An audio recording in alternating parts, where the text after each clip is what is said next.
미국의 도널드 트럼프 대통령에게 2021년은 최악의 해가 될 것이라는 외신 보도가 나옵니다. 2021년 1월 20일 조 바이든 당선인에게 100억 원 방을 빼준 뒤에는 사업가 트럼프에게는 악재만 줄줄이 대기 중이라는 것인데요. 가장 큰 문제는 빚입니다. 월스트리트 저널은 트럼프 대통령 측이 앞으로 몇 년 안에 갚아야 될 부채가 무려 4억 달러, 약 4,431억 원에 달한다고 보도했습니다. 트럼프가 설립하고 두 아들이 운영하고 있는 트럼프 그룹의 빚만 3억 4천만 달러에 달한다는 것이죠. 로이터 통신에 따르면 독일의 종합금융회사인 도이체방크는 대통령 선거일이던 지난 3일 이전부터 이미 트럼프 일가 관련 대출을 정리할 방도를 궁리하고 있으며 트럼프의 진절머리가 나서 손절이 가셔될 거란 보도입니다. 월스트리트 저널에 따르면 트럼프 일가의 고민은 실제로 빚을 갚을 현금이 없다는 것입니다. 최근 트럼프가 개인 소유의 헬기와 여러 부동산 매물을 내놓은 것이 현금 실탄이 다 떨어졌기 때문이라는 분석입니다. 4년 전 2016년 트럼프에게는 최고의 한 해로 기억될 당시 온 가족이 모여서 개관 리본 커팅을 했던 워싱턴의 트럼프 호텔도 매물로 내놓은 상태입니다. 그러나 워싱턴 정기 인물들이 자주 찾았던 이곳 워싱턴 트럼프 호텔은 명소라는 말은 옛말이 되어버렸고 매물로 내놨지만 팔릴 기미가 전혀 보이지 않고 있습니다. 외신들은 이러한 트럼프 그룹의 상황은 신종 코로나 바이러스 창궐로 호텔 산업이 직격탄을 맞으며 거래 환경이 나빠진 탓이라고 전했습니다.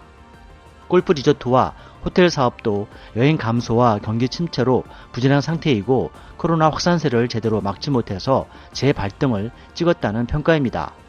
오늘의 트럼프를 가능하게 했던 부동산 사업의 본거지 뉴욕 또한 별반 사정이 다르지 않다고 전해집니다. 그룹 소유의 건물들이 몰려있는 뉴욕 맨해튼이 코로나 직격탄을 맞으며 자산 가치가 떨어져서 부동산 시장에 내놓긴 했지만 매수 희망자도 별로 없는 상황이고 공실은 계속 늘고 있다고 전하고 있습니다. 지난 몇 개월 동안 뉴욕 트럼프 타워의 임대율은 크게 떨어졌고 결국 이것은 트럼프 그룹의 사세 위축을 상징적으로 드러낸다고 분석했습니다. 위기 극복을 위해서 트럼프 그룹은 사업의 해외 확장을 검토하고 있지만 이마저도 여의치 않은 것은 트럼프 자신이 고집한 보호주의 무역 정책 때문입니다. 월스트리트 저널은 유럽에서 트럼프의 인기는 떨어졌고 중국에서도 트럼프와의 거래는 피하고 싶어 한다고 전하며 트럼프는 중국 기업인 바이트댄스가 만든 앱인 틱톡의 사용을 미국 내에서 금지하는 등 대중 강경책을 써왔기 때문이라고 꼬집었습니다. 엎친 데 덮친 격으로 미국의 사법당국은 트럼프 그룹을 정조준할 태세라고 합니다. 핵심은 탈세의 혐의 때문인데요. 이에 대해서 이방카는 음모라고 일침했지만 세금 혜택을 위해서 비용 처리한 수백만 달러 규모의 자문료가 주로 트럼프 대통령의 장녀 이방카 본인 소유의 컨설팅 회사인 점과 이 회사는 트럼프 그룹으로부터 74만여 달러 약 8억 3천만 원의 자문료를 받았는데 이것은 절세를 위한 비용 처리로서 사실상 불법적인 징후라는 것입니다. 현재 뉴욕 맨해튼 지방경찰은 트럼프가 재무제표를 위조하고 탈세를 했다는 혐의로 한창 수사를 진행하면서 죄어오는 중입니다. 한편 트럼프 대통령은 이번 대선에 대해서 강력하게 선거 조작을 지적하며 위스콘신주와 애리조나주, 조지아주에서 개표와 검표 등을 통해 자신이 승리할 수 있다면서 2, 3주면 결과가 뒤집어질 것이라고 주장하고 있습니다. 트럼프 대통령이 언급한 주 가운데 위스콘신과 애리조나, 미시간 그리고 펜실베니아에서는 이미 바이든 당선인이 승리했습니다. 이 중에서 위스콘신에선 2만 표, 애리조나에선 1만 4천 표 정도가 차이가 나지만 몇몇 표에 대한 선거 조작이 뒤집혀질 수 있다손 치더라도 미시간과 펜실베니아에서는 각각 11만 2천 표와 5만 8천 표 차이로 격차가 상당하기 때문에 판세를 뒤집기는 어려울 것이라는 것이 현지 분위기입니다. 공화당을 지지하는 지역주의 판사들도 트럼프 대통령이 제기한 소송건을 하나둘 기각했거나 기각 가능성이 높고 백악관의 다수의 보좌관들도 올해 대선 결과가 바뀔 확률은 갈대만큼 가늘다라고 조언했다고 뉴욕타임스는 말하고 있습니다.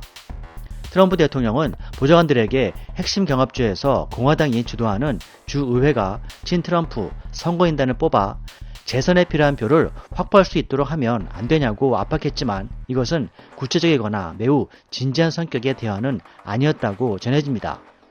단지 트럼프 대통령은 지지자들의 사기를 계속 높여 앞으로 일어날 수 있는 일에 어떤 유리한 여론을 위해서 관여하기를 바라고 있다고 진단했습니다. 트럼프 대통령은 다음 단계로 2024년 대선 출마 계획을 발표하는 것에 대해서 진지하게 논의하고 있다고 외신은 전하고 있습니다. 현재 트럼프 대통령은 백악관 주거동과 대통령 집무실인 오벌 오피스를 오가며 자신과 관련한 뉴스를 보면서 시간을 보내고 있고 참모들은 그가 종종 우울한 모습이지만 분노에 차 목소리를 높이는 일은 없다고 전하고 있습니다. 국내 몇몇 보도들과 유튜브에서 말하는 음모론은 사실상 대세를 바꿀 만큼 대단한 것은 아닌 듯 보입니다. 앞으로 2달 후 2021년 1월 20일 퇴임과 동시에 최악의 재정적이자 법적인 어려움에 처하게 될 트럼프와 그의 그룹이 외신 보도에 의해서 어떻게 그려질지 귀추가 주목되고 있습니다.